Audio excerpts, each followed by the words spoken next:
किसी इमाम को तनख्वाह ना दे पाए जो वक्फ बोर्ड, उसके चेयरमैन को मेरे ख्याल से डूब मरना चाहिए शर्म के मारे। मुस्लिम कम्युनिटी नहीं, मुस्लिम कम्युनिटी के चोर है तो मुस्लिम ना। हाँ मुस्लिम, देखो मुस्लिम में बड़ा बड़ा चक्कर है हमारे यहाँ।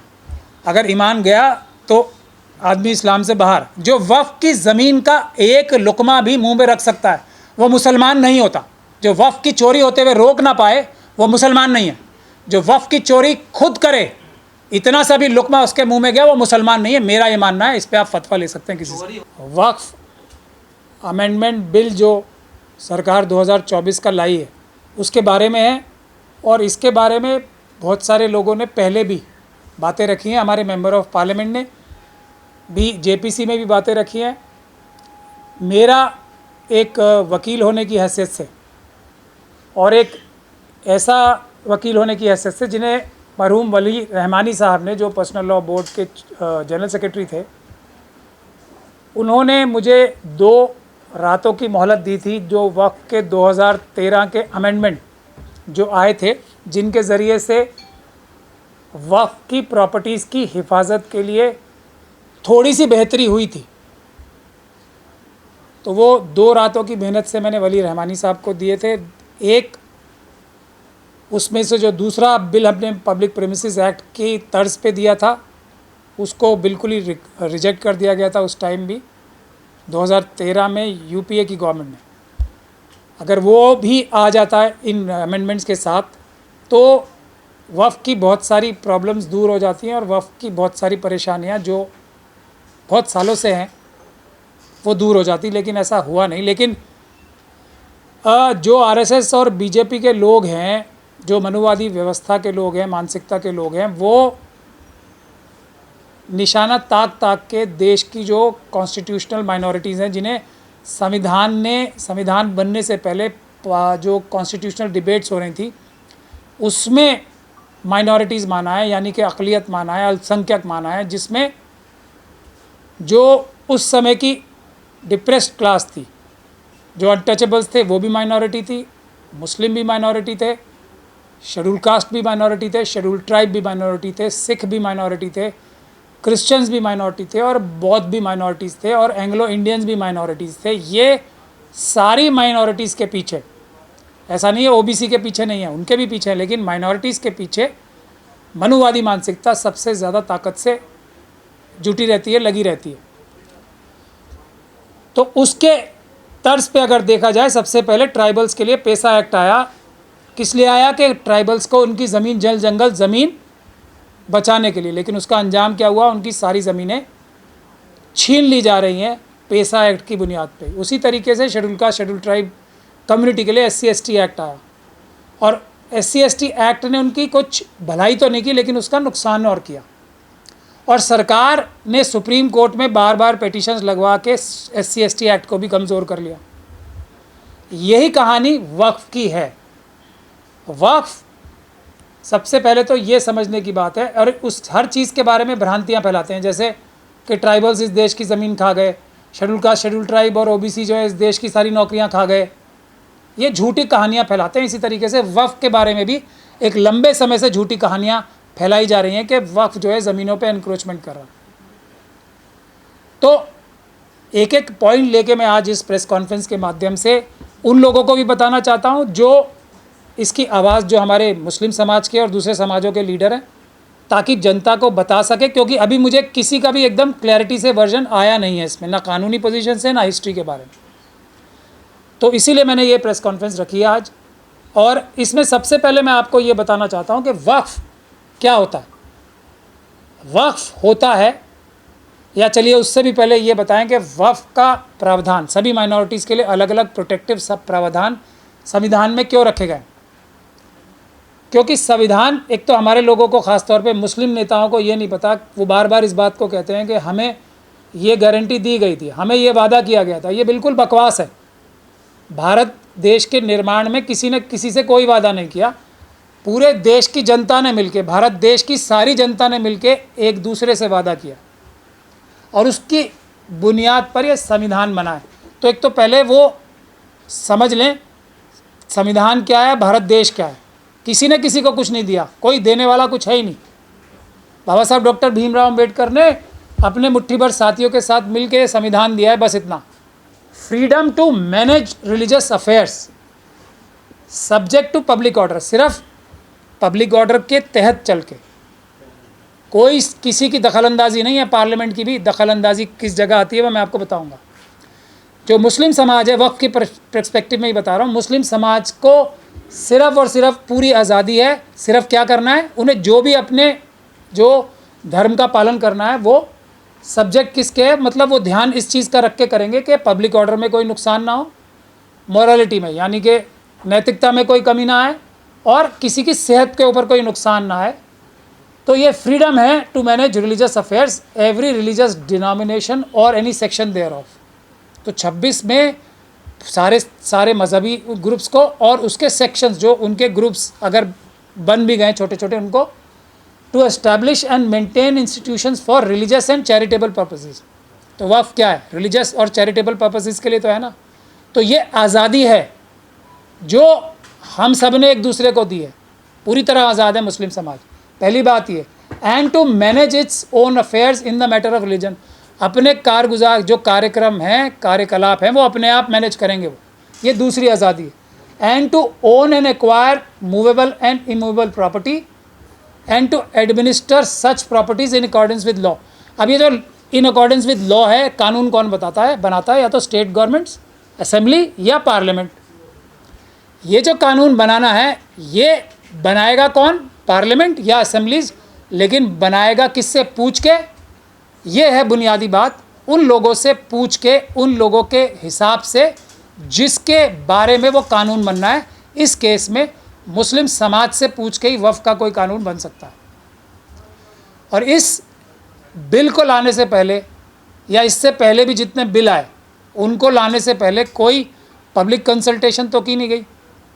तो इसीलिए हालात क्या हुए, और हर एक वक्फ बोर्ड ने आज़ादी से बाद से लेकर आज तक, ये भी बात मैं पूरी सफाई और ईमानदारी से कहना चाहता हूँ, हर एक वक्फ बोर्ड ने, कोई कुछ एक्सेप्शंस हो सकती हैं कहीं कहीं, हर एक वक्फ बोर्ड के मेंबर्स ने, हमारे बड़े बड़े लीडरों ने, और सरकार के साथ मिलकर, बिना सरकार के मिले कोई भी चोरी डकैती वक्फ में नहीं हो सकती, ये बात साफ है।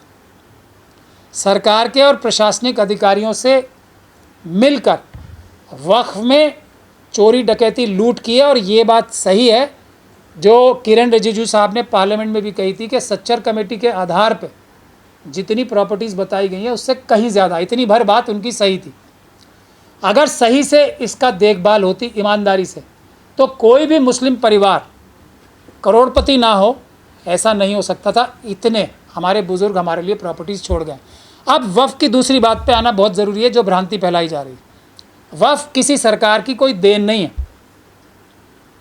वक्फ कोई भी मुस्लिम समाज का व्यक्ति अपनी ज़ाती प्रॉपर्टी में से अल्लाह के नाम या किसी भी और फंक्शन के लिए अगर वो परमानेंटली डेडिकेट यानी कि हमेशा के लिए उसको देता है तो उसको वक्फ कहते हैं। ये है वक्फ की बुनियाद। ज़रूरी नहीं है कि अल्लाह के नाम ही दी जाए, वक्फ अलल औलाद भी होती है, और मैं उस पर भी आऊँगा। अलल औलाद के बाद यानी कि मैं ऐसा भी वक्फ कर सकता है कोई मुस्लिम समाज। ये वक्फ का कॉन्सेप्ट इस्लाम ने पूरी दुनिया को दिया है। और मैं आपको बताऊं कि अगर जो ये ट्रस्ट का जो कानून आया है वो इस्लाम धर्म से ही निकल के सारे दुनिया में आया है। जैसे टाटा सन्स कंपनी है ना, वो एक टाटा सन्स ट्रस्ट है, वो उसकी मालिक है, और वो ट्रस्ट सारी कंपनियों का मालिक है, और ट्रस्ट के हिसाब से सारी कंपनियां चलती हैं। तो यही मोटा मोटी वक्फ भी है।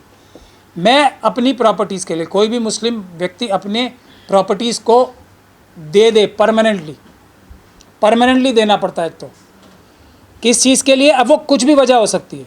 ये भी वजह हो सकती है कि जब तक मैं ज़िंदा हूँ, वो मुस्लिम समाज का व्यक्ति वो ज़िंदा है, तो वो उसकी रख रखाव के लिए, उसकी देखभाल के लिए खर्च होगी। उसके बाद उसकी औलादों के लिए और उनकी औलादों के लिए, और जब औलादे कोई भी ना बचे तब वो गरीबों की मदद के लिए चला जाएगा।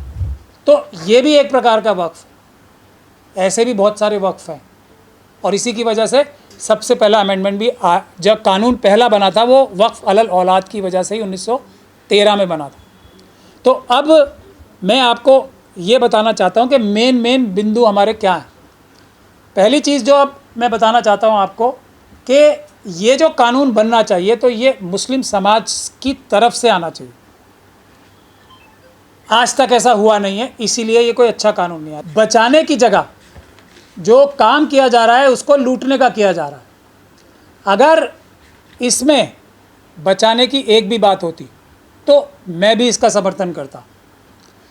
इसमें हर उस चीज़ को बर्बाद करने की कोशिश की गई है जो 2013 के एक्ट में हमने कुछ थोड़ी बहुत प्रोटेक्शन रखी थी कि कुछ वक्फ प्रॉपर्टीज़ बच सके। अगर आज आप सारे वक्फ के जो वेबसाइट्स ही बने हुए हैं किसी भी वक्फ बोर्ड का देखें तो आपको ये नज़र आएगा कि उसमें से 75 से ज़्यादा % वक्फ की जो प्रॉपर्टीज़ जो गज़ट नोटिफाइड है वो वक्फ प्रॉपर्टीज़ जो हैं एनक्रोच्ड हैं। उनकी एनक्रोचमेंट में खुद दिल्ली जो वक्फ बोर्ड है उसके चेयरमैन के ख़िलाफ़ हम लोगों ने भी मिल के कानूनी कार्रवाई की और उसके नतीजे में वो भी जेल गए। और यहाँ दिल्ली में भी सैकड़ों नहीं हज़ारों करोड़ की वक्फ का घोटाला हुआ और उसके बावजूद भी आज तक भी उसके खिलाफ़ पूरी और मजबूत कानूनी कार्रवाई नहीं हुई, क्योंकि सरकारी अधिकारी और पुलिस के अधिकारी भी इसमें हर जगह शामिल होते हैं। ऐसा कोई वक्फ बोर्ड आज की तारीख में मेरे सामने नहीं है जिसमें रोज़ के रोज़ कुछ ना कुछ प्रॉपर्टियों का घोटाला नहीं हो रहा। तो इसमें अब ज़रूरत किस बात की थी?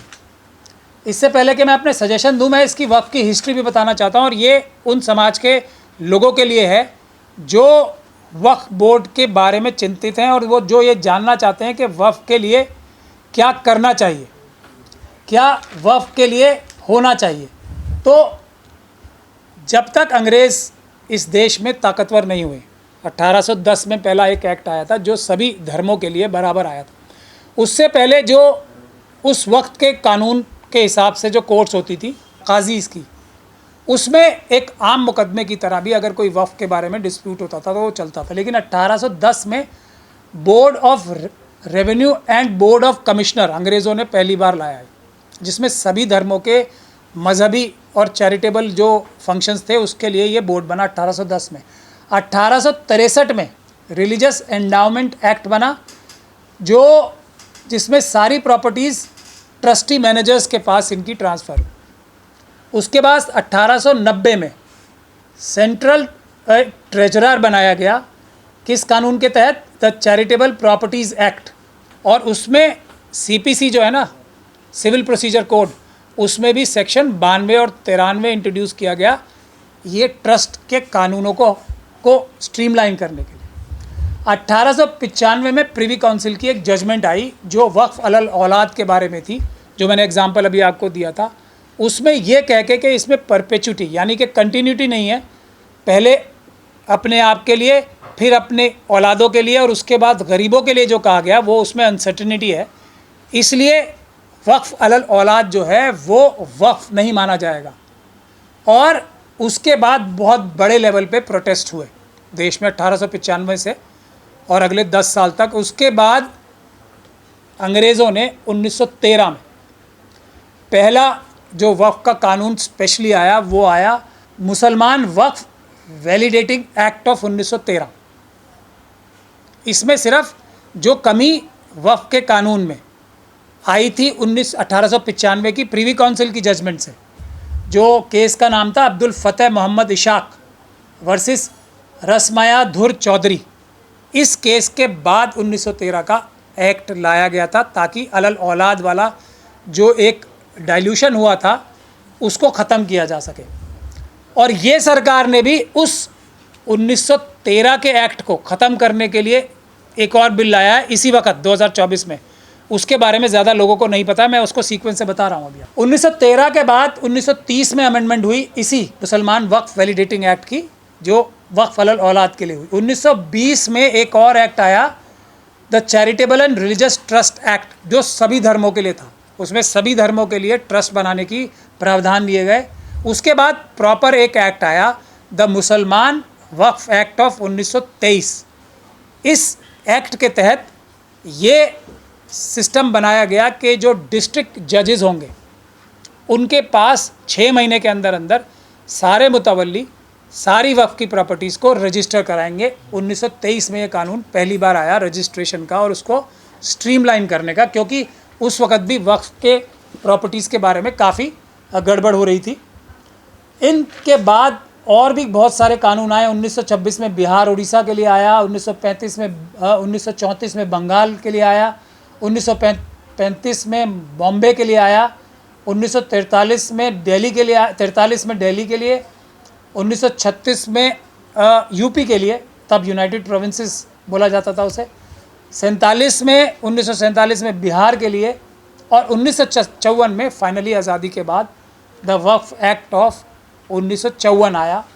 उसके बाद 1995 का वक्फ एक्ट जो पूरी तरीके से नया बना और बड़ा बना 1995 में। 2013 में उसमें जो मैंने अभी आपको शुरू में ही बताया, मौलाना वली रहमानी साहब ने मुझसे कहा और मैंने इसमें बहुत सारे सजेशंस दिए। वो 2013 में उन सारे सजेशंस को ख़त्म करने के लिए ये नया आया है कि बिल्कुल भी ऐसा कर दिया जाए वक्फ प्रॉपर्टीज़ को कि कोई भी आए और कोई भी लूट ले, और सरकारें चाहे स्टेट गवर्नमेंट है और सेंट्रल गवर्नमेंट है वो वक्फ के सबसे बड़े इंक्रोचर्स हैं देश में। तो इसीलिए इस कानून को वीक किया जा रहा है। लेकिन क्या ये पहली कोशिश है आरएसएस और बीजेपी की वक्फ के कानून में बदलाव करने की? नहीं।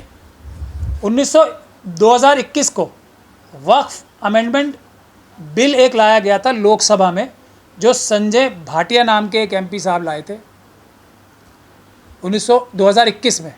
ये तब हमारी लीडरशिप सोई रही या जागी रही, मुझे पता नहीं। 2022 को वक्फ रिपील बिल आया 2022 को, कि इसको पूरे के पूरे, जो 2021 का था वो तो ये था कि जो प्रॉपर्टीज़ रेंट पे हैं तो उनका रेंट जो है, जो 2% हमने प्रपोज़ल दिया था 2013 में कि मार्केट वैल्यू का 2% तो मिनिमम रेंट होगा पर मंथ का, उसको ख़त्म करने के लिए 2021 का इंट्रोड्यूस किया गया था, वो नहीं कामयाब हुआ। उसके बाद एक और बीजेपी के मेंबर थे हरनाथ सिंह यादव, उन्होंने वक्फ रिपील बिल लाया 2022 में। उसके बाद ये 2024 का जो बिल आया है उसका नाम ही बहुत इंटरेस्टिंग है। अगर इसमें से एक भी बात पूरा करने के लिए एक भी प्रावधान इस बिल में होता 2024 के, जो किरण रिजिजू साहब ने पेश किया, तो मैं इसकी मुखालफत नहीं करता। जो लफ्ज़ इस बिल का टाइटल में है उसको ख़त्म करने के लिए ही ये बिल बना है, इसलिए हम इसकी मुखालफत कर रहे हैं।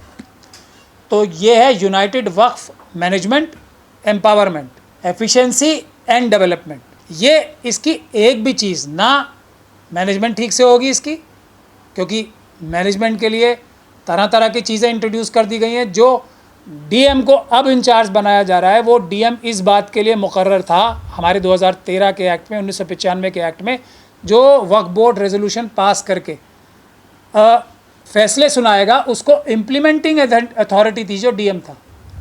अब उसको वक्फ बोर्ड की प्रॉपर्टीज़ डिसाइड करने का मालिक बना दिया गया।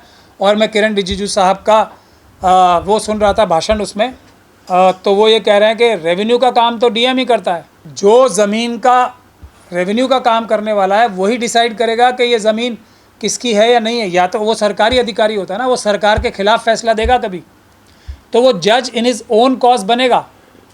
तो मैं किरण रिजिजू की साहब की उसकी स्पीच पे नहीं जा रहा हूँ, मैं आपको ये बता रहा हूँ कि इसमें हर एक वो चीज़ है जिसको, जो इसमें टाइटल है ना, उसको डिस्ट्रॉय करने के लिए एम्पावरमेंट की जगह वक्फ के जितने ताकत थी वो सीईओ की छीन ली जा रही है और डीएम के हाथ में दी जा रही है। एफिशिएंसी तो इतनी सारी एजेंसीज़, एफिशिएंसी तो खैर क्या ही होगी, वो तो पूरी भारत सरकार जो इस वक्त 10 साल से चल रही है उसकी क्या एफिशिएंसी आप जानते हैं, उसी प्रकार के प्रावधान इसमें डाले गए हैं। उसके बाद डेवलपमेंट तो आप देख ही रहे हैं, 75 से ज़्यादा % ज़मीनें एनक्रोच्ड हैं, और वो तब हैं जबकि एक थोड़ा बहुत मजबूत कानून है। और उसके बाद मैं उस बिल की तरफ आता हूं जिसका ध्यान शायद नहीं गया और मुझे उस बिल का अंजाम भी नहीं पता है। ये तो खैर जो एक पार्लियामेंट्री कमेटी है उसको रेफ़र कर दिया गया बिल, लेकिन जो दूसरा बिल इंट्रोड्यूस किया गया जिसका आइटम 14A था, मुसलमान वक्फ रिपील बिल ऑफ 2024, ये 1913 का जो वक्फ का कानून था ना, जो आया था जब 1895 में प्रिवी काउंसिल की जजमेंट के ख़िलाफ़, तो उसको ख़त्म करने के लिए है।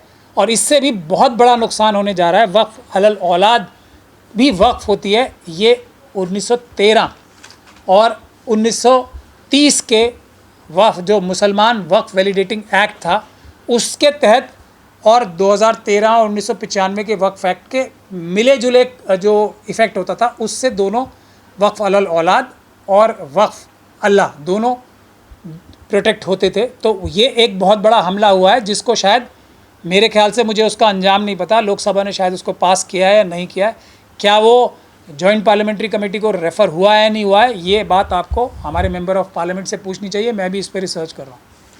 अब जो हमारे प्रपोजल्स हैं इसमें साफ साफ, एक तो पहले सरकार से बात करना, पार्लियामेंट्री कमेटी से बात करना बिना तैयारी के, मेरे ख्याल से समझदारी का काम नहीं है। इसके बारे में तैयारी किसी ने की नहीं है अभी तक, पूरी मैं जिम्मेदारी के साथ ये बात कह रहा हूँ। और ये इतनी सोच समझ के अमेंडमेंट लाई गई हैं कि ये एक बहुत ही, इसको कहते हैं ना, ये सांप सीढ़ी और भूल भुलैया की तरह ये अमेंडमेंट्स 44 लाई गई हैं। मुझे थोड़ी बहुत जानकारी है वक्फ के लॉज की, मुझे भी बहुत ज़्यादा मेहनत लग रही है इसके कंबाइंड इफ़ेक्ट समझने के लिए। मैं अपने नोट्स बना रहा हूँ इस पर, देख लीजिए अभी ये काफ़ी सारे पेज इस रजिस्टर के भर गए हैं।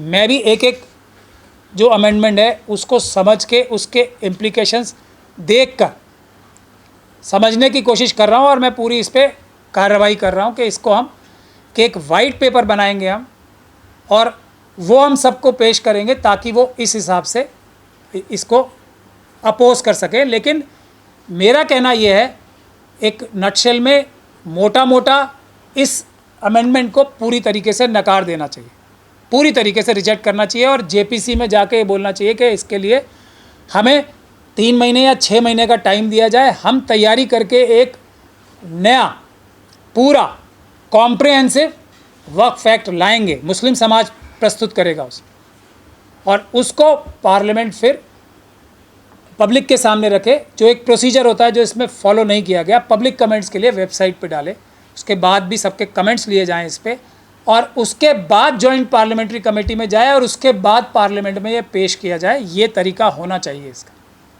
तो पहले तो मैं ये गुजारिश करना चाहता हूँ अपने सभी लीडरों से भी, अपने सभी मेंबर ऑफ पार्लियामेंट से भी, जेपीसी के मेंबर्स से भी, कि इस कार्रवाई को आगे ना बढ़ने दें, क्योंकि किसी भी तरीके से धोखाधड़ी करके आपको बहका लिया जाएगा। और किसी भी फॉर्म में अगर ये पास होता है पार्लियामेंट में तो वक्फ के बचाने का कोई भी चांस जो बचा होगा वो नहीं बचेगा, बहुत ज़्यादा मुश्किल नहीं, ऑलमोस्ट इम्पॉसिबल हो जाएगा।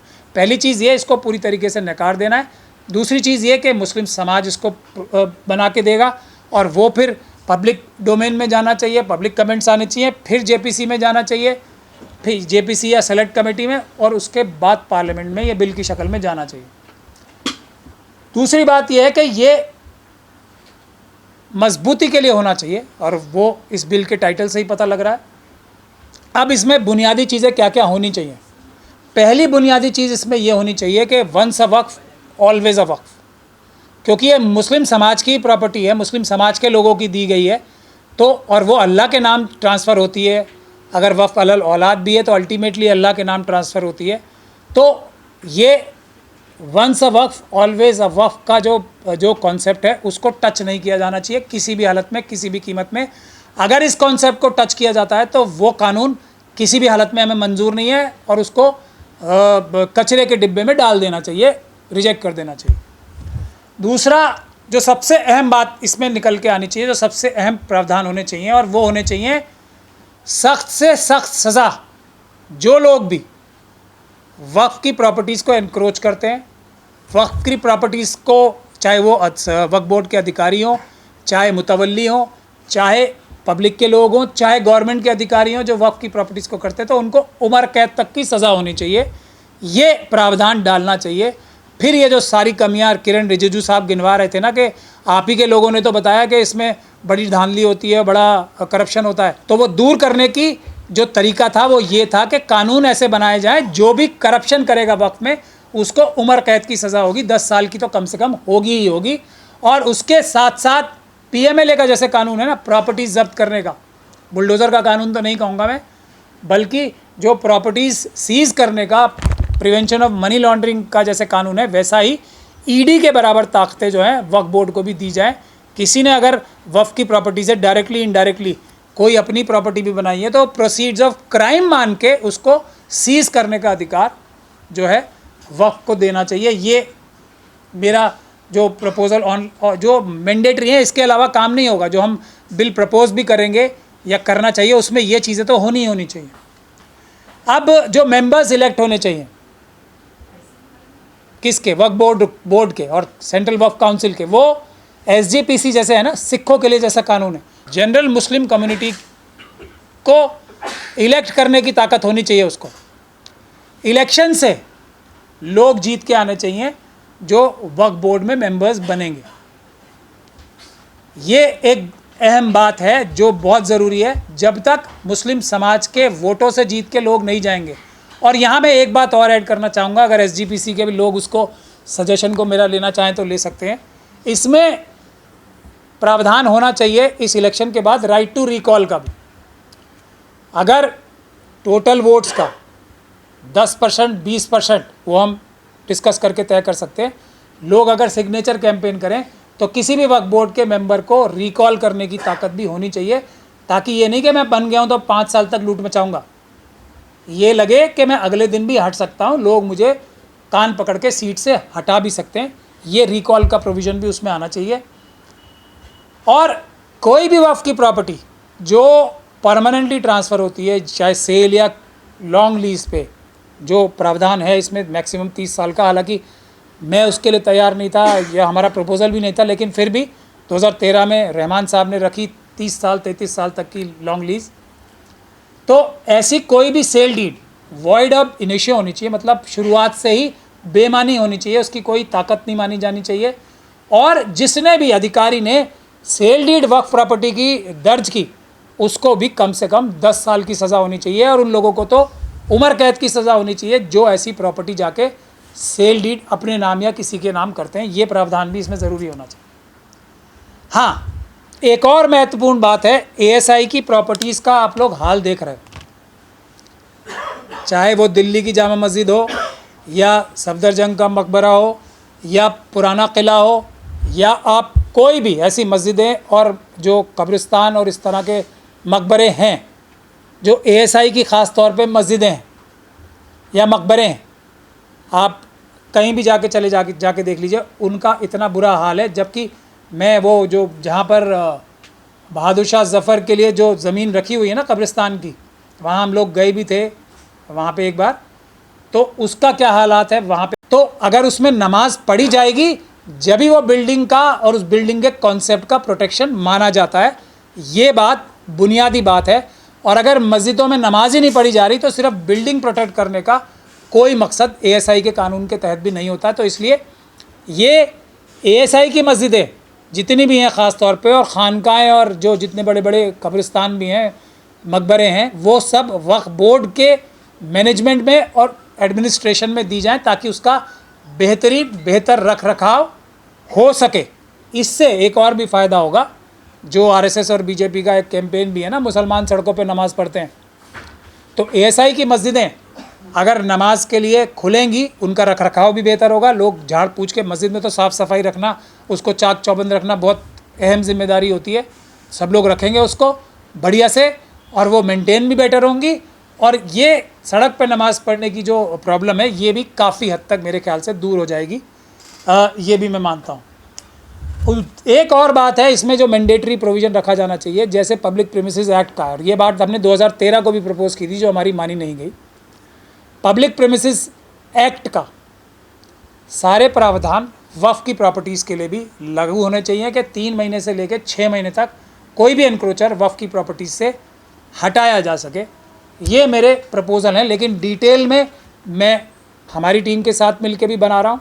और आखिर में मैं मिशन सेव कॉन्स्टिट्यूशन, जो ऑलरेडी वक्फ की हिफाजत के लिए दिल्ली, UP, बिहार और ख़ास तौर पे तेलंगाना में हम लोगों ने काफ़ी मेहनत की है और हमारा मुहिम चल ही रही है। और वो मुहिम ना सिर्फ अदालत में होती है बल्कि सड़कों पे प्रोटेस्ट करके भी होती है। तो वो मुहिम चल ही रही है। अब मैं अभी जो ऐवान गालिब में अभी 2 दिन पहले जो एक कॉन्फ्रेंस हुई थी, मैं वहाँ भी गया था अपनी सॉलिडारिटी दिखाने के लिए। एक तो सबको मिल के करना है, तो और अलग अलग अपने अपने काम बांट लें। मिशन सेव कॉन्स्टिट्यूशन क्योंकि दो काम करने में अच्छा जाना जाता है। एक तो हम एक कॉन्सेप्चुअल पेपर बना के इसका सारा जो वक्फ एक्ट जिस शेप और शक्ल में होना चाहिए उसको हम तैयार कर रहे हैं। दूसरा, हम पीसफुल प्रोटेस्ट पूरे देश में करेंगे, उसमें हमारा सहयोग करें। और जो दूसरे संगठन जिस भी प्रकार से वक्फ की प्रोटेक्शन के लिए काम कर रहे हैं उसमें हम उनकी मदद करने के लिए पूरी तरीके से ड्यूटी बाउंड हैं। हमारी जिम्मेदारी है। हम हर एक संगठन जो भी है, कोई भी किसी तरह का भी प्रोटेस्ट करेगा तब भी, और कोई और भी सेमिनार, जलसा, जुलूस कुछ भी करेगा या कोई भी एक्टिविटी करेगा, तो मिशन सेव कॉन्स्टिट्यूशन अपनी पूरी ताकत से उनके साथ रहेगा। और हम ये भी तवक्को करते हैं कि बाकी सब भी संगठन हमारी गतिविधियों में भी हमारी मदद करेंगे। एक बात और है, हम टेक्निक बना के अपने सारे आंदोलन करते हैं, तो ये आंदोलन जो होंगे, जितने भी हमारे मेंबर ऑफ पार्लियामेंट हैं लोकसभा के, ख़ास तौर पे जो या तो मुस्लिम समाज से हैं या जिन कॉन्स्टिट्यूएंसीज में मुस्लिम समाज की जो पॉपुलेशन है एक बड़ी संख्या में है, उन सभी मेंबर ऑफ पार्लियामेंट्स के घरों के बाहर हम लोग प्रोटेस्ट करेंगे, ताकि वो लोग इस बात को जान लें अगर इसमें गद्दारी की गई तो उनको हम राजनीतिक भी सबक सिखाएंगे। ये स्ट्रैटेजी का हिस्सा रहेगा। दूसरा, क्योंकि मिशन सेव कॉन्स्टिट्यूशन दूसरी जो माइनॉरिटीज़ हैं ख़ास तौर पे, और ओबीसी के साथ भी SC ST और जो दूसरी सिख, क्रिश्चियन, बौद्ध जो माइनॉरिटीज़ हैं देश की, कॉन्स्टिट्यूशनल माइनॉरिटीज़, उनके साथ भी हमारा कोऑर्डिनेशन मेरे ख्याल से बाकी तंजीमों से ज़्यादा है। तो हम ये कोशिश करेंगे कि हम रिजर्वेशन में, SC ST एक्ट को मजबूत करने में, जो हमारी बाकी माइनॉरिटीज़ हैं, सिखों के राइट्स को इंश्योर करने के लिए, क्रिश्चियंस के राइट को इंश्योर करने के लिए, बुद्धिस्ट के राइट इंश्योर करने के लिए हम उनका ताउन करें, और वो हमारा इस वक्फ को, कानून को रोकने में और एक अच्छा वक्फ का कानून लाने में हमारी मदद करें। इसके लिए हम कोऑर्डिनेशन भी उनसे सबसे अच्छी तरीके से बना सकते हैं, ऐसा भी मेरा मानना है। उसकी भी हम पूरी कोशिश कर रहे हैं। लेकिन ये सारी के सारे प्रोटेस्ट जॉइंट होंगे। SC ST और माइनॉरिटीज़ के लोग ख़ास तौर पे अगर जॉइंटली प्रोटेस्ट करेंगे तो उनकी ताकत बहुत ज़्यादा बढ़ जाएगी और उनकी डिमांड्स भी सरकार मानने के लिए मजबूर जल्दी होगी। लेकिन अल्टीमेटली तो जैसा मैं हर बार कहता हूँ कि जब ही न्याय और बराबरी, इंसाफ मिलेगा जब बहुजनों की सरकार आएगी। तो हम लोग इसको आपदा में अवसर की तरह लें। एक तो SC ST और माइनॉरिटीज़ को जोड़ने का काम करें एक साथ। उन सभी लोगों को सबक सिखाने का वक्त आ गया है जो मुस्लिम समाज के वोट लेते हैं, शेड्यूल कास्ट समाज के वोट लेते हैं, शेड्यूल ट्राइब समाज के वोट लेते हैं, सिख, क्रिश्चियन, बौद्ध के वोट लेते हैं, OBCs के वोट लेते हैं, लेकिन उनकी हकमारी करने में सबसे आगे भी रहते हैं। तो उनको सबक सिखाने के लिए भी मैं समझता हूँ एक जॉइंट कैंपेन लॉन्च करेंगे। जो प्रपोज्ड बिल है वो पड़ा भी है। इसमें बेईमानी, चोरी, डकैती, लूटपाट के अलावा कुछ भी नहीं है। तो उन लोगों की तो बात ही क्यों करनी है। इसीलिए मैं कह रहा हूँ कि JPC से कुछ होने वाला नहीं है। और JPC के भुलावे में जो लोग रह रहे हैं उनको शायद ये भी पता होगा, सब सीनियर मेंबर ऑफ पार्लियामेंट हैं, उनको ये भी पता होगा कि JPC की रिकमेंडेशन मानने के लिए सरकार बाध्य तो नहीं है ना। ऐसा कोई कानून तो नहीं है JPC ने कुछ रिकमेंडेशन की और सरकार मान ही लेगी उसे। तो ये एक यूजलेस एक्सरसाइज है मेरे ख्याल से। ये इसके ऊपर मुझे कुछ ज़्यादा भरोसा नहीं है। जगदम्बिका पाल जी हैं, उनके यहाँ दिल्ली के भी जो घर है उस पर भी हम प्रोटेस्ट करेंगे, पीसफुल प्रोटेस्ट, और उनकी कॉन्स्टिट्यूंसी में भी जाके हम पीसफुल प्रोटेस्ट की शुरुआत यहीं से करेंगे। जगदम्बिका पाल जी जो हैं, जो चेयरमैन हैं, तो ये शुरुआत JPC का सिर्फ इतना फ़ायदा हमें उठाना चाहिए कि इनके सारे मेंबर्स जो हैं, उनके ख़ास तौर पे जिनकी कॉन्स्टिट्यूंसीज़ में मुस्लिम समाज के लोग ज़्यादा हैं, तो उनके घर यहाँ दिल्ली के ऑफिस में भी और उनके क्षेत्र में जाके प्रोटेस्ट की तैयारी करें। और जो लोग हमारे साथ हैं उनको, हमारा मेंबर ऑफ पार्लियामेंट तो बहुत बड़ी ताकत होते हैं ना, जंतर मंतर पे भी हम एक बड़ा प्रोटेस्ट का ऐलान करेंगे। उससे पहले हम एक, ये भी मैं बहुत बहुत शुक्रिया ये भी बताना चाहता हूँ मैं, हमने एक बहुत जल्दी अगले महीने हम एक पूरे देश से वफ़ के जो समझदार दानिशमंद लोग हैं उनको बुला के हम एक वाइट पेपर तैयार करेंगे और प्रपोज्ड बिल हमारा जो होगा, जो आवाम का, मुसलमानों का प्रपोज्ड बिल होगा वफ़ का, उसकी भी एक हम एक ब्लूप्रिंट पब्लिश करेंगे और उसके बाद हम जंतर मंतर पे एक प्रोटेस्ट रखेंगे और ये पूरा देशव्यापी प्रोटेस्ट होने जा रहा है इसमें। नहीं, मैंने उनकी स्पीच ध्यान से सुनी है। उन्होंने जितनी भी बातें कही हैं किरण रिजिजू साहब ने पार्लियामेंट में, शायद आप उसी का हवाला दे रहे हैं, वो उन्हीं लोगों के प्रपोजल मान रहे हैं जिनको वो क्रिटिसाइज़ कर रहे हैं। वो ये कह रहे हैं कि बहुत सारे वक्फ बोर्ड ने रिकमेंडेशन हमें भेजे हैं। वो ये कह रहे हैं कि बहुत सारे और मेंबर ऑफ पार्लियामेंट जो भी होते हैं वक्फ बोर्ड के मेंबर भी होते हैं।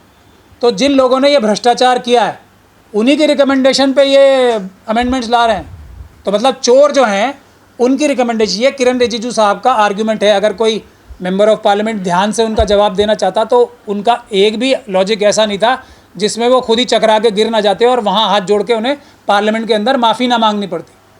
मैंने आपको एक ही एग्जांपल दिया ना, वो खुद ही तो कह रहे हैं कि इन सब ने चोरी की है और उन्हीं के रिकमेंडेशंस मान रहे हैं वो। तो ये एक धोखाधड़ी है जो किरण रिजिजू साहब ने एक एक लफ्ज़ कहा है, वो धोखाधड़ी की एक आखिरी मेयार जो होती है ना वो है। देखिए पब्लिक का कॉन्सेप्ट क्या होता है, पब्लिक का कॉन्सेप्ट ये होता है मेंबर ऑफ पार्लियामेंट क्या है, हमारे नौकरी तो हैं। किसी मेंबर ऑफ पार्लियामेंट ने, किसी वक्फ बोर्ड के मेंबर ने, किसी वक्फ बोर्ड के चेयरमैन ने, जो खुद कई जेलों की लाइन में लगे हुए हैं जाने के लिए, किसी पब्लिक के लोग से पूछा, किसी बेवा से पूछा, किसी यतीम से पूछा कि तुम्हें क्या चाहिए, क्या तुम्हें कुछ मिल रहा है। मैं किसी इमाम को तनख्वाह ना दे पाए जो वक्फ बोर्ड, उसके चेयरमैन को मेरे ख्याल से डूब मरना चाहिए शर्म के मारे। अब यतीमों और बेवाओं को तो हक होता है, इमामों को तनख्वाह ना दे पाए उन लोगों को तो वैसे ही डूब मरना चाहिए। किरण रिजिजू साहब को यही लोग पसंद है ना, क्योंकि वो भी चोर हैं और किरण रिजिजू साहब का जो जिस पार्टी से वो आते हैं वो भी चोरी का काम ही तो करना चाहते हैं। अडानी अंबानी यूसुफ लुलू जैसे लोगों के साथ मिलके उन्होंने पूरा देश लूट लिया, रेलवे की ज़मीन लूट ली, डिफेंस की ज़मीन लूट ली अयोध्या तक में। अब नज़रें वक्फ बोर्ड की ज़मीनों पे है, वो हम होने नहीं देंगे। हम डिफेंस की ज़मीनें भी वापस लेंगे अडानी अंबानी यूसुफ लुलू से, रेलवे की भी वापस लेंगे और वक्फ की भी लेंगे। तो ये चोरी की जो कहानी है चलने वाली नहीं है। बिल के बाद ये चोरी रुक जाएगी, सब जो अभी चोरी हो रही है वक्फ बोर्ड। ये बिल चोरों की तरफ से चोरी करने का एक बढ़िया जरिया का बिल है। ये सारे चोर मिलके इस बिल के ज़रिए से बहुत इत्मीनान से चोरी करना चाहते हैं। ये चोरी करवाने का बिल है, ये चोरी रुकवाने का नहीं है। एक एक करके, आपका अच्छा सवाल है, एक एक करके। मुस्लिम कम्युनिटी नहीं, मुस्लिम कम्युनिटी के चोर, फ़र्क देखो आप। है तो मुस्लिम ना। हाँ मुस्लिम, देखो मुस्लिम में बड़ा बड़ा चक्कर है हमारे यहाँ। अगर ईमान गया तो आदमी इस्लाम से बाहर। जो वफ़ की ज़मीन का एक लुकमा भी मुंह में रख सकता है वो मुसलमान नहीं होता, आप समझ लो। एक उसका एग्जाम्पल है ना, जो यूपी में, मैं तो उनका नाम भी नहीं लेता, आप ही बताओ। मैं उनका नाम नहीं लेता हूँ कभी भी, आप बताओ नाम। तो वो हैं, जैसे ही उनका पर्दा उठा वो वक्फ बोर्ड से लात मार के निकाल दिए गए, क्योंकि उन्होंने कम से कम कबूल तो किया कि मैं मुस्लिम नहीं हूँ, तो वो निकाल दिए गए। तो वैसे ही ये जितने भी मेंबर्स हैं वो इस बात के मुस्तहक़ हैं कि वो मुस्लिम ही नहीं है, और ये हमारी सबसे अहम डिमांड है कि मुस्लिम्स के अलावा कोई नहीं हो सकता। तो ये मेंबर्स तो वैसे ही मुस्लिम नहीं है, कोई भी बिल्कुल नहीं है। जो वफ़ की चोरी होते हुए रोक ना पाए वो मुसलमान नहीं है। जो वफ़ की चोरी खुद करे, इतना सा भी लुकमा उसके मुंह में गया, वो मुसलमान नहीं है। मेरा ये मानना है, इस पर आप फतवा ले सकते हैं किसी से। चोरी हो रही है, लूट हो रही है जमीन, लूट डकैती, आप इससे भी बड़ा कोई वो कर सकते हैं। नहीं, बिखराव नहीं ना, हम सब एक दूसरे की मदद करेंगे। और इसमें देखिए, मैं मौलाना कल्बे जवाद साहब भले ही वो बज़ाहिर कहीं नज़र आते हैं, लेकिन वो वफ़ के मामले में ईमानदार हैं, क़ुरबानी देने के लिए तैयार हैं। उनके जो चारों तरफ लोग होते हैं वो ज़रूर अव्वल दर्जे के बेईमान होते हैं, वो एक अलग बात है। लेकिन मौलाना कल्बे जवाद, मैं अकेले मौलाना ऐसे मानता हूँ पूरे देश में, जो वो ऐसा ही होता है हमेशा। ये हिस्ट्री है इस्लाम की, हमेशा ईमानदार बेईमानों से घिरा रहता है, क्योंकि उसकी एक लंबी तवील बहस हो जाएगी। लेकिन मौलाना कल्बे जवाद के लिए मैं ये बात बोल रहा हूँ कि वो दिल से अपनी जान तक कुर्बान करने के लिए, वफ़ की हिफाजत के लिए तैयार रहेंगे। मैंने उन्हें खुद देखा। बोर्ड ने रिजेक्ट कर दिया बिल को, उसके बाद भी बोर्ड इधर उधर घूम भी रहा है। मैंने आपको कहा ना, इसमें सबको मौलाना कल्बे जवाद की क़यादत में काम करना चाहिए। मैं खुद उनकी क़यादत में काम कर चुका हूँ और अब भी करने को तैयार हूँ, लेकिन प्रोटेस्ट के मामले में। लेकिन जो इसकी जो लेखा जोखा तैयार करना है, उसके लिए मेरी सलाह बहुत ज़रूरी है। मुझे अपनी बात मुँह से नहीं कहनी चाहिए, लेकिन मैं मेहनत करके उसको बना रहा हूँ। लेकिन अगर प्रोटेस्ट करना है किसी के साथ रख के, तो मौलाना कल्बे जवाद को सबसे आगे रखना चाहिए। हम भी उनके पीछे रह के लाठी गोली और डंडे खाने वाले वो अकेले आदमी हैं। जो बड़े बड़े हमारे एक हैं वो जालंधर, ये लुधियाना, मैंने कहा ना वो कहीं भी हो, लेकिन जहाँ वक्फ का मामला आता है मैं तो खुद ही बोल रहा हूँ ना, मतलब बीजेपी का एजेंडा बताया जाता है। मैं आपको खुद खुल के बोल रहा हूँ। वो बज़ाहिर कहीं भी नज़र आते हो, लेकिन वक्फ के मामले में मैंने उन्हें खुद देखा है, वो अपनी जान हथेली पे लेके आगे आते हैं। एक और मौलाना है, उनको भी क़यादत में आगे आना चाहिए, वो लुधियाना के, लेकिन वो भी पता नहीं क्यों पीछे रहते हैं। हम उनकी क़यादत में भी काम करना चाहते हैं। बहुत सारे मौलानाओं को मैंने परखा है, लेकिन जहाँ बहादुरी की बात आती है तो बहुत कम बचते हैं। देखिए, अभी जिस चीज़ से भी मैंने बात रखी है वो लोगों ने खुद भी यही कहा है, और जो अभी एक ऐवान गालिब में भी जो एक कॉन्फ्रेंस हुई थी उसमें भी जो लोग जेपीसी अटेंड करके आए हैं उन्होंने भी ये बोला है कि हमने ये कहा है कि इसको लॉक स्टॉक एंड बैरल ख़त्म कर देना चाहिए, लेकिन ख़त्म करके करना क्या चाहिए वो हम तजवीज़ कर रहे हैं कि अपना एक्ट तो बनाएं पहले। हमें चाहिए क्या ये पता नहीं, सिर्फ रुकवाने से काम नहीं होगा ना। और इसमें कोई शक और शुबे की गुंजाइश नहीं है कि वक्फ एक्ट में चेंज लाना ज़रूरी है, सबसे अहम है, लेकिन वो चेंज क्या होगा वो मुस्लिम समाज तय करेगा, वो कोई आरएसएस और बीजेपी का व्यक्ति तय नहीं करेगा। उन्होंने बहुत हमले पहले भी किए हैं, अदालतों में केस डाले हैं झूठे सच्चे। ये अमेंडमेंट बिल्स 2 तो मैंने आपको अभी दिखाए ना, और भी बहुत सारे होंगे। ये तो हमारे पार्लियामेंटेरियंस को ज़रा रिसर्च करनी चाहिए, मैंने भी रिसर्च करके निकाले। तो वो तो दिन रात तीर चलाए जा रहे हैं ना आरएसएस के लोग, तो हम उसका जवाब तो तैयार करें कम से कम। मैं नहीं मानता, आपने जो सवाल पूछा था ना, मजबूत एक्ट आज तक नहीं बना है। आज तक कोई भी एक्ट वक्फ का मजबूत नहीं बना है। ये है कि थोड़ा बहुत मजबूती पैबंद लगा के जो लोग हमने 2013 में कोशिश भी की थी उसको भी पॉइंटेडली, और मैं ये कह रहा हूँ कि आरएसएस ने इसके बारे में बहुत डिटेल में रिसर्च की है। एक एक चाल जो उस समय वक्फ बचाने के लिए चली थी उसको नेस्तो नाबूद करने के लिए उससे 10 गुना बड़ा हमला किया गया है इस अमेंडमेंट में। मुझे भी नहीं पता था ये चोरी छुपे बिल, ये इसीलिए मेंबर ऑफ पार्लियामेंट्स को विजिलेंट रहना बहुत ज़रूरी होता है। ये तो मैं अब जब ये एक्ट आया मैं भी रिसर्च कर रहा हूँ ना, कितनी मेहनत लगी होगी मुझे ये पता करने में बातें कि ये एक नहीं 2 बिल पेश किए गए हैं। उसके बारे में क्या पब्लिक डोमेन में जानकारी है कि 1913 और 1930 का जो मुसलमान वक्फ वैलिडेशन एक्ट था उसको रिपील करने का भी साथ के साथ लाएंगे। इसके बारे में किसी को पता है अभी तक? देखिए ये तो ये पब्लिक डोमेन में आई नहीं बात। तो मैं तो क्योंकि पार्लियामेंट के अंदर नहीं हूँ ना, मेरी लिमिटेशंस हैं, लेकिन हम तो ज़्यादा मेहनत करके चीज़ें ला पा रहे हैं, लेकिन हम लाएंगे भी। लेकिन अगर मेंबर ऑफ पार्लियामेंट कुछ मेरी मदद करें तो हम इस बिल की पूरी तरीके से झूठ की धज्जियाँ उड़ा सकते। नहीं, मैंने ऐसा नहीं कहा कि बिल्कुल समझ नहीं है, मैंने ये कहा है कि उसके बारे में किसी का डीप मुताला नहीं है और पूरी समझ नहीं है। ये बहुत ही ज़्यादा टेक्निकल सब्जेक्ट है, जैसे मैंने अभी आपको ये कम टाइम में भी ब्रॉडली बताया कि ये इसकी हिस्ट्री है। तो वो हिस्ट्री और जो चालबाजी सरकार कर रही है, भलाई का नाटक करके पीठ में चाकू मारने का काम कर रही है, बहुत ही टेक्निकल सब्जेक्ट है। इस पर कोई भी व्यक्ति कमेंट जब करे जब उसको पूरा मुताला हो, और वो मुताला करके वाइट पेपर निकालने का काम हम करेंगे। इसलिए मैंने वो पहले ही बताया ताकि उससे भी लोग फ़ायदा उठा सके। दूसरी बात यह है कि इसमें कोई आपस में एक अगर इकट्ठा होकर करेंगे तो बहुत अच्छा रहेगा। और IIC, शायद आप इंडिया इस्लामिक कल्चर सेंटर की बात कर रहे हैं, तो वक्फ हमारे कल्चर का हिस्सा है, तो इस्लामिक सेंटर की जिम्मेदारी है।